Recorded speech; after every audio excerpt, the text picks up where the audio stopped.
On this episode of The Failure Report, we examine how Harold Hughes uses his failures as the navigator on how he runs his ultra-techie tech startup. Alrighty, guys, I would like to welcome you all to another episode of The Failure Report. Today, I have a very special guest, Mr. Harold Hughes. On the show today, I have been orbiting him, his life, the things that he's been doing in a lot of different platforms. And so when I was able to grab him right quick, I was so excited and just honored to have this opportunity to meet with you today. So thank you so much for joining us. Thank you. Thank you for having me. I'm excited. Absolutely. Well, we're going to jump right in. I would love for you just to start with who you are and what you do. Yeah, I'm first generation American to Jamaican parents. All right. Born in New York City, but was raised in Columbia, South Carolina. And so me and my four siblings were raised there. And after working in corporate America for a few years, well, I guess about a decade, I ended up starting my own company, which is called BANDWAGON, and we focus on customer identity and access management. So using some blockchain technology, using some proprietary stuff we built to really help make sure people are getting into events and getting known as the data that they want to share versus not having all information blasted all over the place. So I'm really thinking consumer focused on how our data is properly used by these big brands and companies that have a lot of it. Yeah. But more specifically for events. So like I'm sure you're a Clemson fan, which I I am. apologize. We got the national championship. Louisville got the title or the Heisman that year, and yeah, Alabama and us have been scrapping a couple of years, so it's been good. Actually, my very first game here in Louisville was a Clemson Louisville game. It was good. Oh, I mean, you excellent! guys Yeah, really, really beat Louisville. I'm not a big fan of Louisville, but it was really good game. But so I'm taking that data. So I went to the game. I bought concession. I had tickets. I had parking. You're taking all of that data and then utilizing it in what way? Yeah, so the biggest thing is that for most organizations, they have their data. So for Louisville, for example, they get their data from the ticket website. But then when you bought the parking pass, that normally goes to another entity and it goes to their data and it's siloed. And then you buy the concessions, it goes to another entity and that's siloed. And so what's happening is that everyone has their own piece of data and they're holding it thinking that it's an entire treasure map, when in actuality it's a small piece to a greater puzzle. And so what we allow them to do is de-identify that data, basically saying this data isn't Deon, it is 1, 2, 3, 4, 5, and 1, 2, 3, 4, 5 bought 2 hot dogs and 2 beers or whatever it is. And so we're like, okay, your average transaction and this type of information, tying it back to the person who's driving or taking an Uber or Lyft or whatever it is. I think that's the biggest thing, is that by de-identifying who is actually doing these things, we find that people are more willing to share information. It's the same way where it's like, would you like to anonymously review this? That's the same kind of premise. That's the same concept. Yeah, Love that. Yeah, definitely starting with live events, but we see some big applications going into this, especially with how that industry was hit during COVID-19. So we're being a little bit more creative now. I believe it. I believe it. And it's so smart. That is, and so I've always noticed and in the years I've done the failure report, the smarter the service, sometimes the harder the fall. The failures are there, the pit holes and the dips are there, because it's like either you talk over individuals' heads and they don't get it, or they absolutely love it, but there's a small niche. I'm ready to hear your failure report. I know that there's a story there, because working in corporate America for 10 years, you don't walk out of the path of, of the halls of education into corporate America and then successfully into a startup. You know what I mean? I want to hear the story. Yeah, so the path is really interesting. I was in corporate America, as you mentioned. I went to Clemson. I studied economics, political science with the intention of going to law school. Fell in love with solving problems and worked in solution selling. So technology sales, doing product management, really around barcoding and RFID. So things that we all know today, but when I was trying to explain to my mom when I first got the job, it was like, Mom, we basically do the things at the checkout lane at the grocery store. So the scanner, everything that's in that little spot. But it's been really interesting that as I was in my career, I was working up and decided to get my MBA. And in my MBA, the very last course of my curriculum was strategic management. And in that class is where I was like, oh, I could become an entrepreneur. Like, what would I do?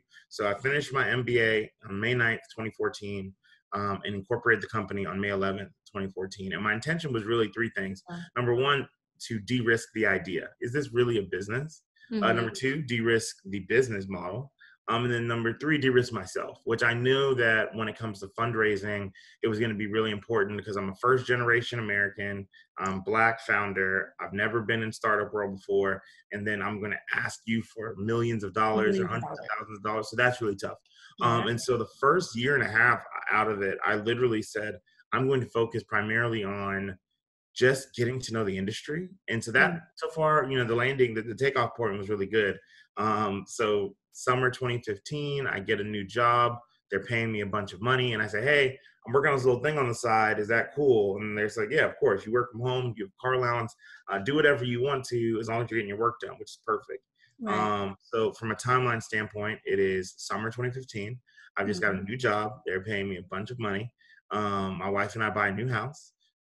We start family planning. So we are expecting our first in December 2015. January of 2016, Clemson plays Alabama. We lose. Roll Tide. We lose in Phoenix on that Monday night. And on Friday, I'm fired from my day job. So I went from working at a company for almost 10 years out of college, great company, getting headhunted away by a new company, and was there for 6 months.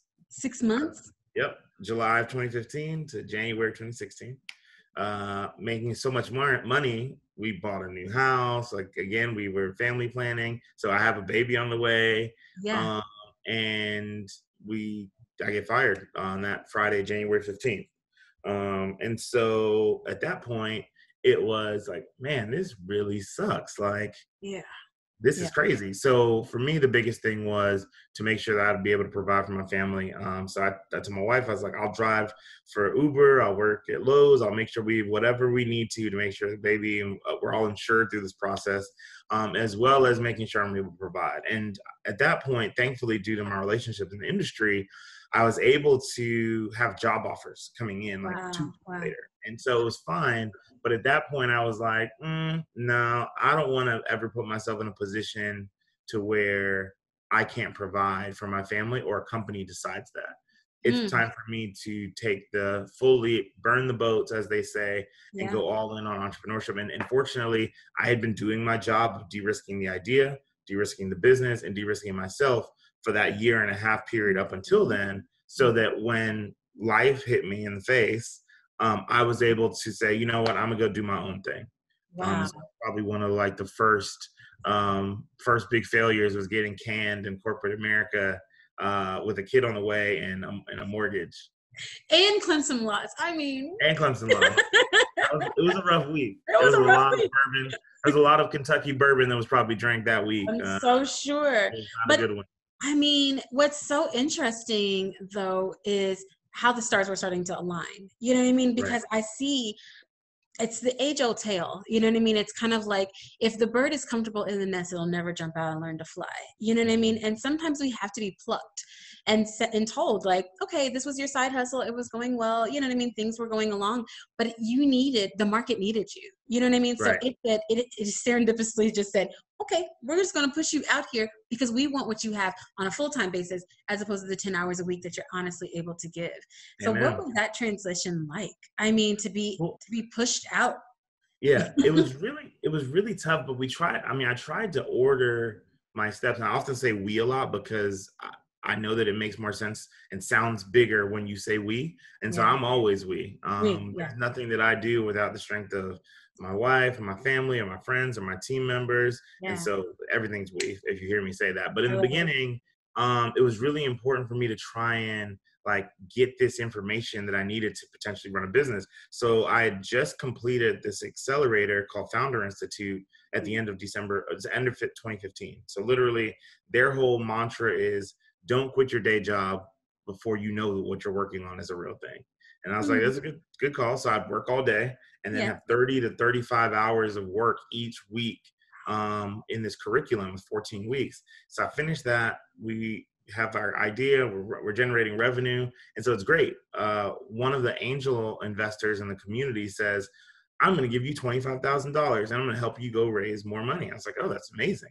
He Yeah. helps me get on the front page of the Business Journal in the local in Greenville. So we're on the front page of the Business Journal during Rivalry Week in November 2015. So I'm like, okay, cool, this is gonna be fantastic. Maybe I'll get to leave corporate America sometime in next year. I didn't plan to leave that soon, but That's it. Yeah. and so he tells me that. And at that point, I didn't really understand the importance of the CEO really managing the fundraising process and knowing Mhm. what it took to get the money in. And so I trusted this, essentially a benefactor who was like, I'm going to be your first investor. I'm going to help rally other money from my rich friends. And then you just really work on executing on the business. And so when I got fired in January of 2020, I was just like, okay, cool. Like, let me check back in with this guy and see where we're at. And he fell through. He completely disappeared on me. So I've got like a plaque or whatever. One of when they frame magazine covers or Yeah. newspapers. So I've got the front page or whatever on like this thing in my office at the time. But no money to go with it. Like I was supposed to have. I was like, well, I don't care about this plaque. I need the money. And Mhm. so at that point, I realized I was like, dang, I thought that I was getting my ducks in a row from having the funding ready, and I didn't. And that really was like one of my first wake up calls on like how important it is for me to completely be involved in that process and Mhm. know that every single penny, especially early on, that we raised was going to be directly related to how that investor knows me and how they're working with me. So for me to trust that that person was going to go raise more money on top of the money he was committed, that's on me to where Mhm. I should have known better, but I didn't. And so that's why I kind of want to like share those types of things. Like you have to be intimately involved with your investors when it comes to raising money, when it comes to business development. They want to talk to the CEO and they want They to want talk to to talk to the CEO. Yeah. yeah. And it's so interesting because in the tech space, the CEO is typically the introvert. You know what I mean? Mm-hmm. It's just the person behind the numbers, behind the algorithm is I hate to use the word Right, geek in a negative light, but they're the ones that are crunching it all up. They don't right, really want to go out front. And it's so interesting because in my space, I do marketing for startup companies, and they often ask me to do it. And I'm like, right, this isn't my company, this is your company. exactly, But again, trusting me to be able to regurgitate your idea is so dangerous. You know what I mean? And exactly, it's exactly. so important that you trust yourself. You know it more intimately than anybody else is going to be ever able to. And then you can also keep your eye on it. Because I'm sure there were some telltale signs of this person, mutating into a ghost, but you didn't For see it sure. because you weren't there. You know what I mean? Right, You weren't attached right. to it. What did and I'm sure that there was a major takeaways, but what kind of takeaway would you really offer to individuals who are looking for investors to really look for, in a strong investor? The biggest thing is that understanding early stage, there's not many metrics that an investor can really make a decision on. And so when you get an investor that's asking you for data that is really impossible for you to have, like what's your customer acquisition cost? Basically saying how much money does it cost you to acquire a customer? That's a really hard metric to figure out early on. Yeah. Being able to understand LTV, which is lifetime value of a customer. Mm-hmm. Saying like once you pay this much to acquire them, how much money will you make on them over the lifetime of them being a customer? What's your churn rate? Basically saying like how quickly are you losing customers? There's a lot of these like words and they do mean something and they are important at some point. But early on, if you have an investor that is asking you a lot of these different data focused questions, it may just mean that you and them may not mix because they don't understand at that point the risk that they're taking. And so Yeah. definitely be mindful if they're asking you questions about things on data that you likely couldn't have at that point, but also manage the time process. Like when it comes to angel investors, granted, most of them are going to be people that you knew and had a real relationship with. But if you got introduced to a high net worth individual and you're talking to them about potentially investing in your business, this should not be a 2 and 3 month ordeal. Like this should be a person that you talk to a few times and understand whether or not they'll be able to write you a check for 5,000 or 10,000 or $25,000. Now, when you get into $1 million check at a venture capital firm, that's when you start looking at due diligence portfolios and all of these different things. But early on, there's just not enough data to really sink your teeth into anyways. And so it's so important for that investor to know who is steering the ship, what that person is really thinking the vision of the company is, and how he or she is really going to navigate not only the capital, but also the landscape, whether it's competitors, market pressures, or any of those things. I'm Deon Stokes, and I mindfully curated the Ambition Planner for ambitious women of faith like you. I am the CEO and founder of Forensic Marketing Agency, the host of 2 podcasts. I've created a tech company, and I'm a wife. So needless to say, my schedule is ambitious. So I was looking for a planner that was going to be able to keep me spiritually grounded. I was looking for something to be able to provide a budget, give me an hour-by-hour to-do list, and a culturally inclusive planner. And I couldn't find it anywhere. So I took my disappointment and I channeled it into creating the Ambition Planner. You know how they say in 21 days you can break a habit? Well, in 90 days, you can change your life. The Ambition Planner is the only planner that provides you a space where you can focus on your short-term goals so that you can achieve your most ambitious dreams. In addition to helping you to achieve your most ambitious goals, we donate a percentage of every single planner sold to a female-founded nonprofit organization because we believe that when one woman levels up, we all level up. If you would like more information or to purchase an Ambition Planner, please visit our website at theambitionplanner.com and get ready to start on your next ambitious journey. That is such a good, that's so smart because all money is not good money. You know what I mean? Or all money is not meant for you right now. Because again, if an investor doesn't understand that you don't have a churn rate, then they're probably not understanding even what an early round investor is. There's so many individuals right now that call themselves investors. And you're like, well, that one time you gave $100 on Kickstarter doesn't, qualify you as an investor, but being able to know that an investor would know that, you know what I mean? So even as a founder, vetting your investors. Again, every time somebody wants to write you a check doesn't mean that you should actually take it or that it's positive money for you, because I'm sure that there are times that, I hope that never happens to you again, but I've heard stories, and I'm sure you've heard, your other individuals tell you stories of times that it's money they should have never taken. You know what I mean? And it turned out poorly for them. I'm very fortunate. Like my cap table, my list of investors, my cap table has been very clean. It's folks that believe in me. And so it's interesting, like, if you look at my cap table versus the market, we are more than 50% Black. It's more than 22% women. And so you think about like how different mine is than theirs. It's really because we were intentional. After I got burned that one time, I was like, nah, we're going to be very specific about how these conversations go and really go from there on how we support each other within the company. That's interesting. So you've had the fortune of being able to find Black investors or individuals of color or even women to be able to support your industry. How did you go about doing that? Was it just by relationship, or did you get involved in an organization that helped to steer those leads? Definitely relationship driven. One of the things that founders, when talking to each other when it comes to like venture capital, is that the best introduction you can get to an investor is from one of the companies they've already invested in. Mm-hmm. So if I want to talk to ABC Venture Fund, talking to their founders and having one of their founders introduce me is probably a better path. Yeah. And so that's really what happened. Like I just really believe strongly in peer mentoring.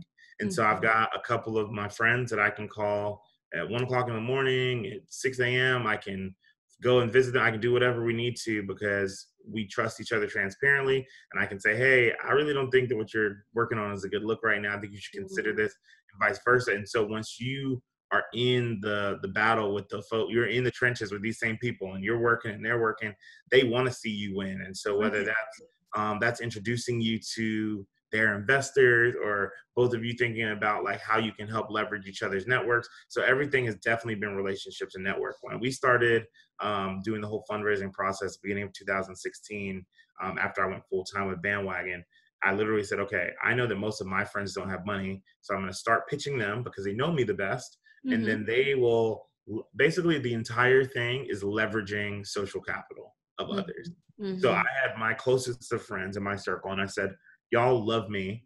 And so I will pitch to you.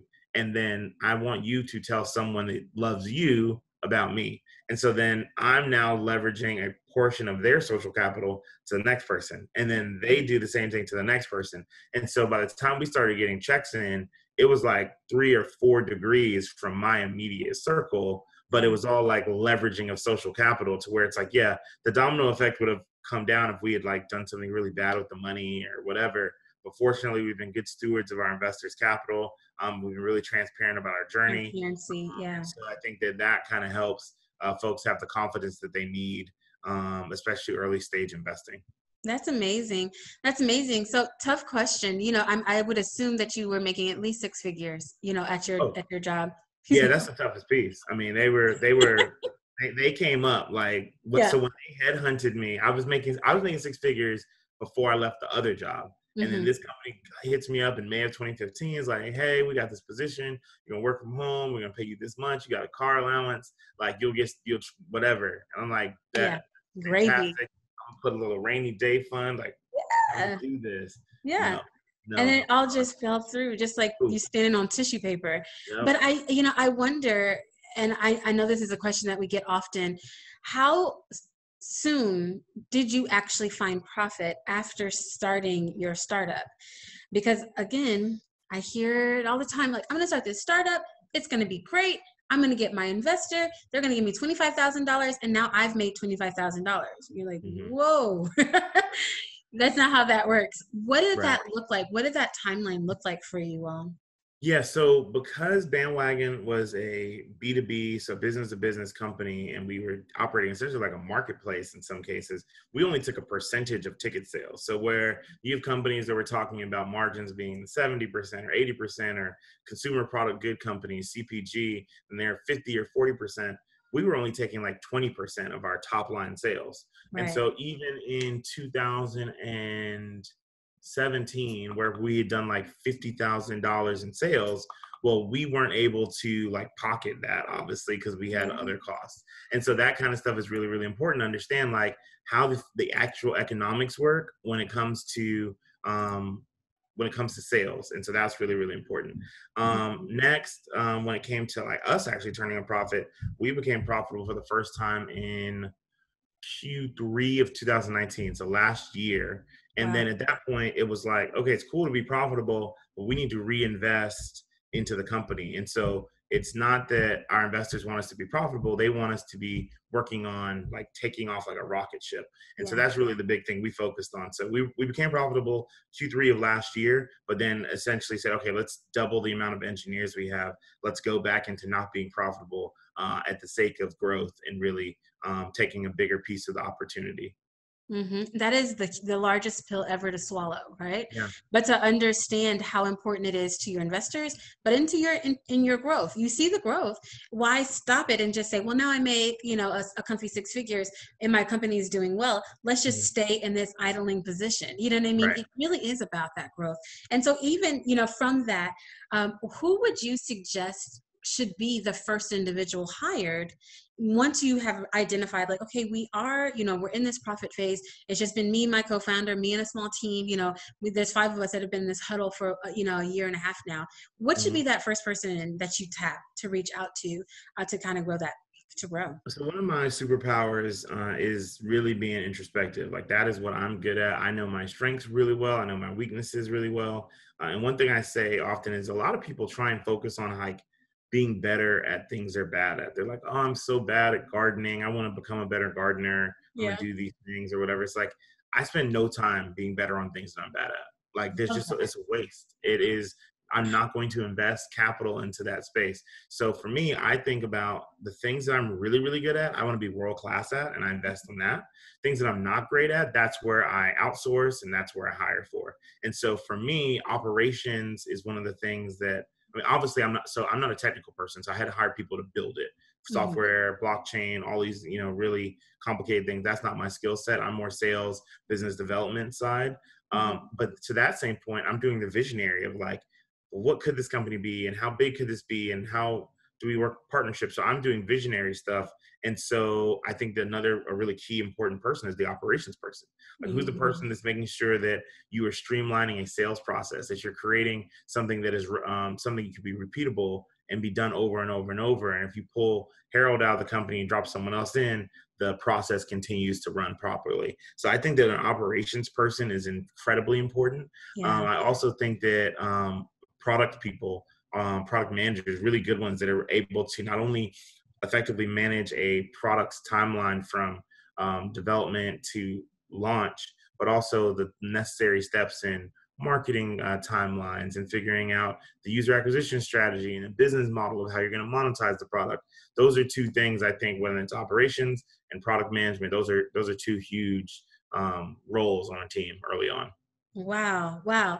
I love this so much because, you know, our whole premise of the failure report is to be a cautionary tale to others of what not to do in business, to help others to succeed faster. For sure. And we feel, I know that you've seen, I've heard, and I know our audience can resonate with the idea of, I just want someone to tell me what to do. Like, tell me the mistakes not to make so that Right. I can, so that I can do this better. You know what I mean? Because oftentimes individuals are like, if Bandwagon was my company, I would say, oh, fantastic. Now I need an accountant or I need a lawyer. And you're Right. like, find a lawyer in a box and get those documents, these contracts in, because we don't know. And maybe a lawyer I'm just using that as an example, but you don't know, and you don't know what you don't know. So I appreciate your transparency in that way. Yeah, for sure. I mean, one thing that blows my mind is how early people hire CFOs. Yeah. Because my thoughts is like, early on, you're not making any money, What you and need somebody to count? Where are they counting? yeah, you're just paying bills. You're paying your AWS. You're paying rent. It's like, okay, yes, it's important to have someone who has a strong financial background. Maybe they can be an advisor to help you on your projections. But like an actual CFO, some of the titles I think get kind of lost on me, essentially. Oh, titles. We all love one. My name is, and I'm the CEO of gotta have a title. But it's not. It is really like, I can do all of these things. And that's what I heard you say. I can do it. I know but it's not where my strengths lie. You know what I mean? Like, if I needed to figure out blockchain because the proverbial bus hit this person, I'm going to sit and me and YouTube, or me and God and him alone are going to download it into me. Right. Because you have to be everything, and that's the hard part about business. But I love the fact that you understand. I know my strengths and weaknesses. Don't invest in things that you're not good at. I've had to back myself up from that. And what is interesting is it's in their very example. I've tried gardening. You can't keep a cactus alive. Okay, Nope. so just stop. Buy plastic Step plants, away. spray them with Windex, wipe off the dust, and then don't. Step away and work on what you're great at. It's absolutely, Harold, that was absolutely fantastic way to transition into our shameless shout outs. I would love for everyone to know exactly what Bandwagon is, where to follow them, where to find you, and what's next for you guys. Thank you. So when Google rebranded as Alphabet a few year's ago, and it's like, oh, Alphabet's this company, and they're going to have all these different products, and Google Maps is a product, and YouTube is a product. I really loved that, and it really spoke to me, because not only is it smart because you're able to create mini organizations inside of organization, but also everyone has their marching orders. The people who are working at Google Maps aren't necessarily going to have the same skill set as the people who are working at YouTube. Right. Mm-hmm. And so we built Bandwagon to be similar. So Bandwagon's the name of our company. We have two products. One of them is called Aura, which is our fan identity and attendee analytics problem solving solution that really focuses on professional sports teams, large festivals. We help them know who's in the venue on the day of the event. Mm-hmm. Then we have another product that's just going live this quarter called Ideal Seat. And Ideal Seat is a white label ticket platform, which essentially means if you want to start hosting events locally or digitally, you would be able to spin it up. It would look like your branding, and it'd be perfect for you to have free tickets or ticketed events that are events that have ticketed costs. And so most people use Eventbrite. And so we're going directly after Eventbrite with that product.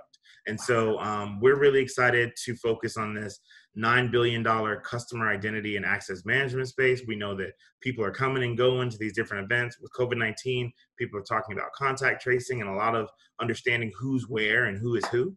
And that's really what we want to focus on. And so company Bandwagon has two products, Aura and Ideal Seat. And we're really excited to continue to build. I'm most active on Twitter. That's my platform of choice. So if you ever want to learn more about what I'm doing, it's definitely Twitter, Bandwagon Fan, ONE Bandwagon Fan, because I feel like I've got to be my company's number one fan. So that's it. Number one fan. I love it. We're going to make sure we're going to add all of your handles in the description box. They'll also be in the description of our podcast, because I want everybody to be able to follow you and just to know more about what you're doing. You're just fascinating. And I love that you're just transparent about business. You're like, I'm a founder. I'm doing this. I'm bi-coastal. My wife is doing this. My kids are up to this. I love it, because it makes you feel a little bit more attached to the brand. Thank you. I appreciate that. For me, it's really important. As a Black founder, a first generation founder, a first time, all these different things, I think that there isn't a playbook that's sitting on the shelf for us. And because of that, we often are looking for everyone that looks like us who's succeeding and trying to find ways to connect with them. The challenge is that a lot of them are not accessible. And in some cases, you're not going to have the opportunity to learn about them before they're in that TechCrunch article or Forbes or anything like that. And so I think that it's important not only to share the victories, but how you got to the victories. And sometimes that includes failure. Sometimes that includes pivots. And so for me, one of my own personal mantras is be aware of the transformative power of transparent storytelling. And so if you think about how transformative you telling the truth and sharing that story, that can open doors for others, help them avoid pitfalls, inspire them, and all of that. So I think about that. Like, that's something that I started thinking about a few years ago, about the transformative power of transparent storytelling. And by focusing on that, I think that we're allowed to put more folklore and word of mouth storytelling back into how these great companies are being built today, and will stand the test of time for years to come. Yeah, I love that. I needed to write that down. I'm going to rewind this episode a few times just so that I can say, transport to transparent. I'm going to write it down, because it is so important, especially as a founder, to make sure that you are part of it. You're a part of that phase. What are you doing? We want to know. And now in this culture, we have that opportunity. So take advantage of it. You know what I'm saying? I love that. I love that. All righty. Last section. One's got to go. Are you ready? Rapid fire questions. Thanksgiving. We're only a few months away. I cannot believe that this is already mid-year. Thanksgiving sides. One's got to go. Macaroni and cheese, dressing, green bean casserole, or cranberry sauce? Oh, definitely cranberry sauce, because I'm not eating turkey anyways. I mean, he's got to get out. I'm Jamaican. We eating curry goat. We eating curry goat to some oxtail. You understand me? So that rest of that. One platform has to go. Netflix, Hulu, cable TV, or YouTube? I'd probably have to get rid of Hulu. As much as I try, I feel like they just don't build, like, it just is clunky to work. I love some of the content, but I don't think there's any Hulu originals that I'm really banging with, except for, I think, The Boys is on Amazon. So no, there's no Hulu originals. Yeah, you can go. Yeah. Cities. This is a hard one. LA, Chicago, New York, or Miami? I think I'm going to say Miami. Actually, I'm gonna say LA. It's too far. LA is too big of a city to where, and I tell people all the time when I'm visiting, it's like, oh, you're in LA. It's like, I'm in LA, but where though? So I think I would get rid of LA. I think everywhere else I can get to. I love Chicago. I was born in New York, and Miami's super dope, but LA is too big and too dense and too much traffic. Big. Every time I'm working in LA or in LA for whatever reason, it's always like, I'm there too. I'm an hour and a half away. Yeah, no good. No good. Okay, one singer has to go. Celine Dion, Mariah Carey, or Whitney Houston? So I'm gonna go Celine there, even though she gave us some hits. But I love Mariah and Whitney. I'm not trying to get canceled. So. Exactly. So you got to do it for the culture. I gotta play the audience here. Exactly. If not for any other reason, that was a trick question. You got a gold star. There you go. Harold, it was so wonderful, and just a blessing to just be able to sit down and talk with you. I have learned a lot. I've taken away a lot, and I know that our audience has as well. So I'm excited to see what's next for Bandwagon and all of the affiliates that are underneath that umbrella, and I'm looking forward to just seeing you in the stars. I appreciate it. I'm looking forward to sharing more with you all. So follow me on social. Definitely check out some of my friends' companies like Upsy, where if you've got any technology products you need warranties for, or buy some delicious Partey cookies led by a Black woman founder backed by Jay-Z. So me and Jay-Z are essentially in the same circles, if you thought about it that way. Are you like best friends? We both invested, so we're basically the same. I love it. I love it. Thanks again, Harold, so much for today. I appreciate you being willing to share your report. Thank you. I appreciate you. Absolutely. Bye-bye. Bye-bye. Thank you to those who sponsored and supported this episode. And the biggest thank you to Sophia Mobley Photography and Videography for being the dopest producer, sound engineer, and editor in the land. Please like, share, and subscribe at The Failure Report on YouTube, Facebook, Facebook Watch, Instagram, IGTV, and on Twitter at Report Failure since The Failure Report was taken. You can listen on Spotify, iTunes Podcasts, or wherever you consume content. To get notifications on our upcoming episodes, please visit our website at thefailurereport.org. There you can subscribe to become a fellow failure and get access to our blog and merchandise.